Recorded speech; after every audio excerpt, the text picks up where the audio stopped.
Magic tournament at Lost Legion Games and Comics in South Charleston, West Virginia. My name is always Zachary Evans, and I'm joined tonight by Ian Straggy, and we are already into the action tonight. It's a somewhat pathetic showing out there. Only 11 players here this week, which I attribute mostly to the fact that the TCG Invitational is in Columbus tomorrow, so a lot of our guys are either already on their way or resting up for an early morning trip. But that doesn't mean we're not going to play some Magic. So 4 rounds tonight with no cut to the top 8. We still have the majority of our ringers out there, so we should have some good Magic action. Already into our round 1 feature match on the left, we got Jordan Pectyo playing Junk Midrange deck. If you remember from 3 weeks ago, this is the same homebrew deck that he played then. Just basically a Junk Good Stuff deck with Obzedat Whip as his end game. And then Yen-shyang is playing a pretty classic black-white control list. He played this at Grand Prix Louisville a couple weeks ago. He's playing this tomorrow at the TCG event as well. Basically what you would expect. Yen was playing this before the Pro Tour, and he's made a few changes based on the results of the Pro Tour as well. So yeah, it should be pretty standard operating procedure at this point. So we saw a turn 1 Elvish Mystic get met by a Last Breath. And then Jordan follows up with a Sylvan Caryatid, allowing him to cast a turn 3 Advent of the Worm, which is going to meet a Hero's Downfall. Wow, Last Breath. That's surprising. Last Breath is very important in this format, Ian, because it kills Nightveil Spectre. Oh. Ultimate Price and Doomblade do not. Oh, makes sense. And while Hero's Downfall kills it all, you can only play 4 of them. Yeah, people would be playing 8 of those if they could. Yeah, Yen was actually playing a certain number of those before the Devotion decks really took off, but it's obviously the drawback of them getting 4 life is irrelevant. Yeah, and especially for the control. I mean, it's always played in the control decks, and the control decks don't really care, how much life you gain. So then Jordan should be at 24, correct? Yeah, but he shocked himself twice. Okay. Yep. So Jordan following up with a Whip of Erebos, as we mentioned, and another Elvish Mystic here. The Whip is a great card against the control decks, just for the effective card advantage. Obviously, at this point, Jordan doesn't really have any synergy, as the Advent is an instant and not a creature. But basically now, Yen's going to have to kill everything he casts twice. Here we see a Fleecemane Lion, and Jordan has enough mana to make it monstrous at any point. So Yen's going to have to deal with that. It's kind of a game of chicken here, where Yen's going to have to wait until Jordan activates it to try to respond to it. Otherwise, it works the other way around, and that Fleecemane becomes a hexproof and basically impossible for Yen to remove, short of a Merciless Eviction. How many evictions is he playing? Before, and I keep talking about before the Pro Tour, but before the Pro Tour, I think he was playing 1 in the sideboard, just as kind of a catch-all sweeper. Because if you play the black-white deck, obviously you don't have access to any of the sweepers right now, which are Supreme Verdict and Anger of the Gods. Yes. But it does cost 6. Well, you have Mutilate. Mutilate rotated out. Oh, did it? Mm-hmm. Okay. Yeah, I'm sure he would be playing that if he could. Okay. But I think after the Devotion decks took off, and you really couldn't afford to play less sweepers, I think he's playing 2 now. So the Fleecemane Lion serves in, and Yen's just going to take the 3 damage, Jordan choosing not to activate Monstrosity on it. I think Jordan's just going to... But it's interesting here, because Jordan's going to have to make a choice of whether or not to... I don't think he wants to just sit there and keep 5 mana open every turn and swing for 3. It will be interesting to see how this works out. Well, there's a Banisher Priest. And in response, it's going to monstrous it. And there is the Hero's Downfall. So the exact sequence of plays that Yen needed there. Banisher Priest comes down. You're not wasting a spell because it still clogs up the ground. You still have the creature left. But the effect forces Jordan to trigger Monstrosity. Hero's Downfall in response. And away it goes. And the Banisher Priest is still already targeted. Because it actually looked like Jordan did in response to it entering the... like him playing it, not entering the battlefield. Yeah. But it would wait until it targeted, yes. Otherwise, he could just get rid of a Mystic. Get the Mystic, yeah. So now he's chumping. Yep, we're whipping back the... Why did his dude die, then? Why did Jordan's? Yeah. Because that's the Fleecemane that he bought back from the Whip, with the Whip. Oh, okay.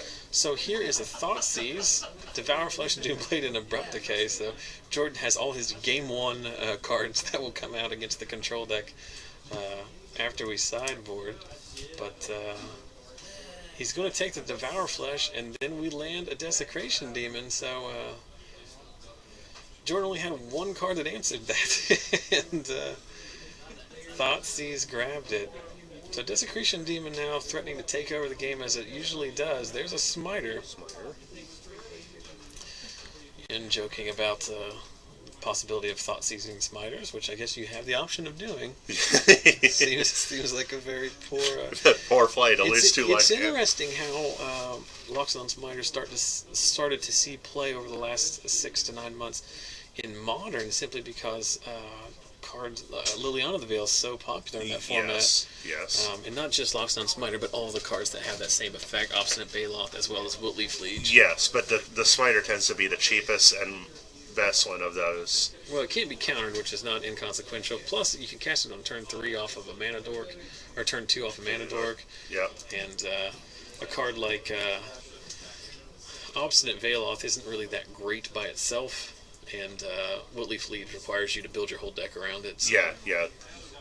I don't see the Liege seeing a lot of play to play. Well, it sees a lot of play in that one very specific, like, green-white Hate Bears deck. And when you're playing, like, Smiters and Pride Mages and Dryad Militants. And Fleece Mains. Now, probably, yeah. So while we talk about nonsense Modern matchups, Yen finds another copy of Desecration Demon. And we've entered the sacrifice my creatures to get rid of your dudes portion of the game. Jordan sacking his Mystic to tap down the untapped Demon, which allows him to get in there for 4 with his High Arc. Remember, with the Whip, he's getting incremental advantage the whole time as well. Off of Lifelink, the oft overlooked first line of text on Whip of Erebos. And while Yen is tapped out, or at least tapped low, Jordan casts a Fleecebane Lion and activates Monstrosity on it, so we got a 4/4. Did Yen attack once with the other Desecration Demon? Yeah. So Jordan should be down 6? Well, he's gaining life off of the Whip, so it's... I'm sure they didn't miss the life loss. That's an Erebos. And there is an actual Erebos. It is a creature. Yeah. Interestingly enough, Erebos on one side of the board will negate the effects of the Whip of Erebos on the other side of the board, as Jordan won't be able to gain life now because of the god on the other side. So, doesn't stop him from reanimating and swinging, though. No. You can still get the buyback off of it. Of course, at this point, I think all you can buy back is an Elvish Mystic. Yeah, so I think that everything else has already been whipped. But at least in this point, you can buy back the Mystic and sack it to the Demon. So you're not losing. I mean, it's a very expensive trick that doesn't really do anything, but it will help you to force some damage through. And Jordan keeps drawing cards that are irrelevant in this matchup. We see, I think, a second copy of Whip of Erebos to go along with the Abrupt Decay and Doomblade he already had in his hand. So Jordan up a creek, so to speak.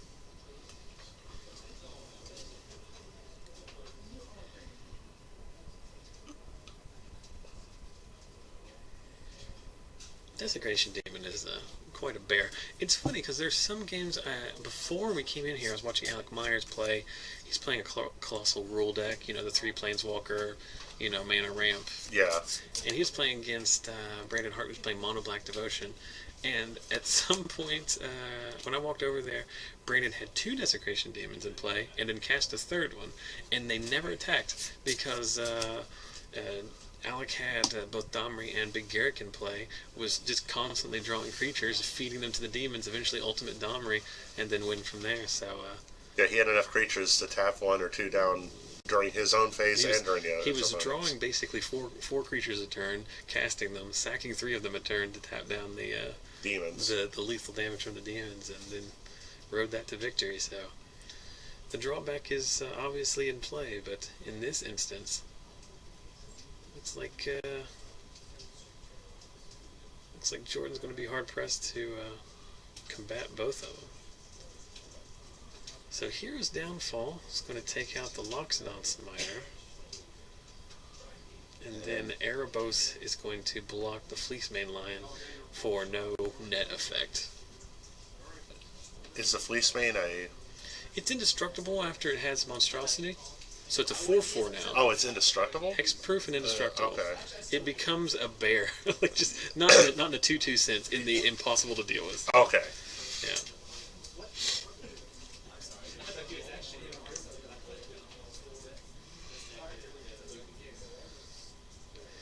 So 2 demons, both of which have 1 counter on them. So 2 7/7 flyers, plus Erebos himself. Yen down to 1 card in hand, of course, for 2 mana and 2 life. He can draw a card off of Erebos. Not sure if that's really where he wants to be. Is the whip instant speed or sorcery speed only? It's instant speed. Okay, so you can get back a Mystic just to tap 1. Yeah, he can do that next turn. Try to get it, but he still can't get in past the Erebos. He really needs to cast a creature that he can sack, like a Mystic, then whip back his Smiter, try to get in 4, but even then, it only puts you in down to 7. Yep. And this is one of those games I think has been over for a long time, but you physically have to get to the end game. So one of the demons comes in. And Jordan's hoping to draw something that isn't dead. Yes, every card in his hand is literally dead in this matchup. Doomblade cannot hit any... Well, it can hit Banisher Priest. It's not completely dead, but it's very narrow. Abrupt Decay. I don't know if he has anything in his deck that... Well, Banisher Priest as well. Yeah. So if Yen draws 4 Banisher Priests, then Jordan's it answers all of them. Yes. So we're going to whip something back here, but it's not going to do anything. Oh, no, that's not true. You can whip back the Smiter here because Yen attacked. You can force through 4 damage here, but then you just die on the way back.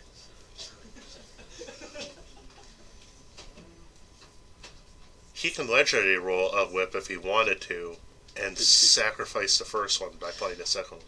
Yes, but I think that's a lot of mana. That play would require 12 mana to be useful. Yes, that does a lot of mana. There is a theoretical world in which that would be something you would want to do, but in the world where you have 12 mana, you probably should have done something earlier in that game to have won by that point. Yes. No, I take that back. The chat is reminding me. It does have a at sorcery speed. Sorcery speed only. Okay. Clause on the. I wasn't sure. I was not sure. It's hard to remember because there's about 75 lines of text on the Whip of Erebos. On almost all of the equipment, there's about a J.D. Salinger novel's worth of text. And it also seemed reasonable to make it sorcery speed as opposed to instant. Yeah, you can get there's a lot of probably tricks that are unwanted in that sense. I do like that they made it if it would lead to battlefield exile it instead, because otherwise you can sack it or do something else. So it'd get out of hand if you had to sack it. Yeah, the only real trick you can do, and as we do see the final attack get through there in this game, the only trick you can do is is the most effective trick, which all these decks have, which is the Obzedat and the Whip. So you can stack your triggers such that... Oh, yeah, because Obzedat is itself. Yeah. Obzedat is end of turn, and the... You exile that trigger, and then there's no whip trigger to resolve. So you win. Well, we want to take this time, like we do every week, to thank the fine folks here at Lost Legion Games for not only hosting FNM, but letting me set up my equipment and stream it to you guys all over the world. Lost Legion has 4 locations here in West Virginia, so if you're ever in the area, we're only about 3 hours away from places like Columbus, Roanoke, Blacksburg, Lexington, 3.5 hours away from Louisville, where we all were at the GP a few weeks ago. So if you're ever in this area for business or pleasure, make sure to check out the store and help support those who support the stream. Also want to mention, down there in the bottom left, you see the logo for inkedplaymats.com. They hooked us up with this sweet double playmat that we use for our feature match area, and you can get your own custom playmats made, single or double size, or just buy some cool playmats with original art over at inkedplaymats.com. Interesting, I should say. Got a note this week. They just started selling customizable dice bags. So they have flannel dice bags you can fit a deck box and some dice in, and you can have those customized with whatever you want printed on them as well. They had sent me actually a prototype product with my logo on it a few months ago, and I gave them some feedback on it. I think it's a pretty cool project. So check that out. We'll have more information about that on our website later. And then finally, over there on the right, you see affinityforcards.com. We always encourage you to support your local game store, but we all know there are things that you need for decks that aren't in the case at your local store. So in those cases, you head to the internet, and we recommend you go to affinityforcards.com. Use the coupon code Lost Legion for 5% off your first order. They do have, I believe, not only all Theros in stock, but I believe they still have some pre-sale. They still have some. What came out today? Commander 2013 cards. Yeah, Commander. That came out today. Those are available as well. So that's. So that has been a long, drawn-out explanation of inkedplaymats.com, but I wouldn't mention it if I didn't think it was worth it. So check them out. If you do, let them know where you heard about them from, and I'm sure they'll treat you right. So it looks like these guys have finally sideboarded here. Put your lice back. Oh, I should do that, shouldn't I? I should also indicate who won the first game, right? The player with all the Desecration Demons. I guess Jordan could be playing Desecration Demon in his deck as well, but... So, Jordan on the play here leads off with a tapped Overgrown Tomb and a turn 1 Thoughtseize from Yen. We see Read the Bones, Whip, a Doomblade, Putrefy. Doomblade's still in there. Yeah, that's surprising. And he is getting... He takes the Whip. Well, the Whip is the hardest card for him to deal with. He actually can't answer it, short of a Merciless Eviction naming artifacts, which is the worst thing you could ever do. So that's a pretty easy take there. Here's an interesting thing too. Yen playing, as you see, the Boros Temple. It's the Scry. Just for the Scry effect. He actually plays some number of Temple of Deceit as well, which is the black-blue one. Yeah, and he tricked a couple guys at the Grand Prix. Oh, to thinking he had sideboard cards or splash cards. Just thinking he was playing Esper. If you lead off with a couple of those to start the game, they think you're in Esper control, and that's a way different deck. So. A lot slower. Yeah. They don't play any number of Desecration Demon, for instance. He told me that he put them. You're right. He told me that he put those in there for just that reason, and that he got at least one person at the Grand Prix who did make a legitimate, strategic choice based on the fact that he thought it was an Esper. Yeah. Would you see over there in the top right of the screen that one of the other guys playing Hero Clicks is just digging through his box? I know. I can hear it so vividly out there. Alright, so there's Jordan adding to his board last turn with a Caryatid, this turn with a Lockstone Smiter. And it looks like Yen missed a land drop here, which is not uncommon for Yen in my experience, having watched him play Magic for the last 18 months. He's had a considerable amount of mana troubles, more so than the average person. So Jordan resolving Read the Bones. We're going to push both of them, so that's the best case scenario for Yen. He draws, I think he draws 2 copies of Obzedat. I know there's at least one in there. He's flipping his cards too fast, but he does draw 1 Obzedat off of... No, I think the other one was the Godless Shrine he just played. Yeah, I think it was. Yeah. So Yen finds his 4th land, and he shocks himself to cast... A demon. The demon. But way behind here, and the demon is going to be... Yen not tapping his lands for some reason, but here comes an Obzedat, and that's going to be very difficult for Yen to answer. Yen has a ton of instant speed removal, but the time window here for him to catch the cards he needs is very, very slim. Why did Jordan not exile the Obzedat? Well, he's not. He isn't into turn yet. He sacks his. I thought he did. Okay. No, sacks his Caryatid to tap the demon, then exiles Obzedat after pounding in with his Smiter, dropping Yen down to 6. Let's see if Yen can find an answer. He's going to need Hero's Downfall or... He scried and left it back on top, apparently. Mm-hmm. What are his outs here? Hero's Downfall, I think, exclusively is the answer. And Yen knows what the next card is coming. Knows he can't survive this turn through that Obzedat trigger. All Jordan has to do is connect with one of the 2 creatures. Doesn't even need to sack anything to the demon.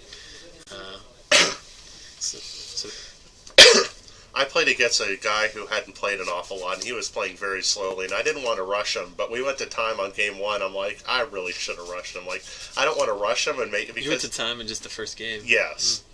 And because he was just playing very slow, what do I do? What do I do? He would look at his hand for 10 minutes and then decide whether he wanted to play his land for the turn or not.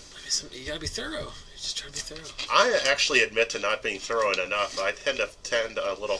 You like to live hard and fast, live life on the razor's edge. Is that what you're saying, Straggy? Yes, that's exactly what I'm saying. That is not true whatsoever. Anyone who knows, it's just funny because most of the people in the chat don't know you and don't know that that's the funniest thing that anyone could ever say is that Ian Struggy lives life hard and fast on the razor's edge. So 2 Scrylands for Yen. I think we kept one and pushed the other one, and then Jordan shocking himself on turn 2 so that he can cast a Sylvan Caryatid. I really like this Caryatid, so much so that I've considered putting it in my cube. They've tried this 2-mana wall that makes mana before. They've had different variations of that, and I think this one they finally got it just perfect. Because of the hexproof? The hexproof. And the 3 toughness is relevant too. Yes, so you can block and not feel like you're going to get blown out by some kind of follow-up forked bolt or something like that. It is not a liability at all. And Yen is just on the go right to 4 and play a Desecration Demon. The only card I can see in Jordan's hand, I can see an Elvish. Well, I can see a lot now. Elvish Mystic. There's a Sin Collector, which comes down now. There's a Temple Garden still in his hand. Yeah, the Temple Garden. So we see Yen reveal Whip of his own, a Plains, another Demon, and a Blood Baron of Vizkopa. This is basically the best sequence of cards that Yen can have. The 5th land, he needs to cast the Blood Baron, another Demon, and a Whip to buy them all back. So it'll be interesting. I don't know if Jordan has an answer to the Blood Baron directly, because all of his removal is more than likely going to be partially black. Yes. And, of course, the Blood Baron. And even his his best creatures are partially white or partially black. I think Jordan's best answer is just to race it, and I don't think this is a race he's going to win, considering that Yen has two Desecration Demons. Yes, that was not a race he won game 1, so it does not look good for Jordan. It does not look good at all. So we see him playing a Swamp. If he gets an Obzedat, he might be able to race, but it's still going to be difficult. At least he's drawing live. Well, that is a chump blocker for Blood Baron, at least. I'm not sure why he played that Swamp. I think he meant to play a Guildgate that's in his hand.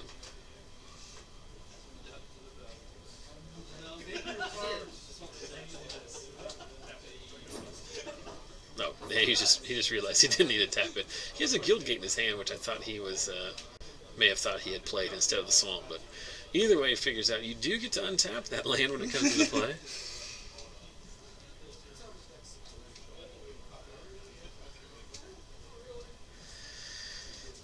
So Jordan just adds a Mystic to his board, likely more fodder for the Desecration Demon. Yen top decks a Godless Shrine. Enters his combat step. We're going to see Putrefy on the Desecration Demon. But the Blood Baron's still going to get in there. He can chump here with the Elvish Mystic, which is what he does. Yen's still going to gain the 4 life off of lifelink. And then, oh my goodness, Yen draws an Obzedat off the top. We knew that wasn't in his hand when Jordan thought Sin Collected him. But this look at him being all cool and flipping his Obzedat. I mean, it's the pro play there is to do the flips. So we had a Pouring instead. So Jordan facing down a Blood Baron that he literally can't remove, and an Obzedat which he basically can't remove, and is behind in the race. So there's a Guildgate. Jordan loading up some other spell here as he's in desperation mode. We need another Putrefy just to be anywhere close to being in this game, so we can get rid of the Obzedat here. There's a Fleecemane Lion. Not enough mana to make it monstrous.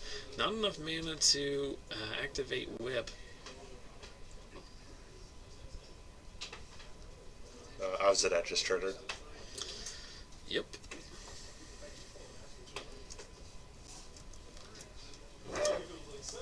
Obzedat comes back in. 2-point life swing each way. Let's see what other business Yen finds. The top of his deck has been good to him, though we know from the earlier Sin Collector that his opening hand was pretty saucy as well. So Yen up to 28. I can't tell what he just played. He just played the Whip that we knew he had in his hand. Okay. Jordan forced to chump Obzedat with the Mystic, and still taking 4, going to 10, and Yen to 32. Well, Yen's going to go up to 37 here when all is said and done. Actually, he gained 10, didn't he? He was already over 30. No, he wasn't. Not sure exactly. I didn't go back and do the math there, but you do have lifelink from his whip. You do have a Blood Baron, which when he's over 30 life is a 8/8. But then he goes to 41 because he gained 4. No, he didn't have it beforehand. I think their life totals are right. They're keeping track here. But yeah, the Blood Baron, because he is over 30 life, it's going to get +4/+4, and I believe flying as well. Oh, it's a 10/10. It gets +6/+6. +6/+6, yes. Okay.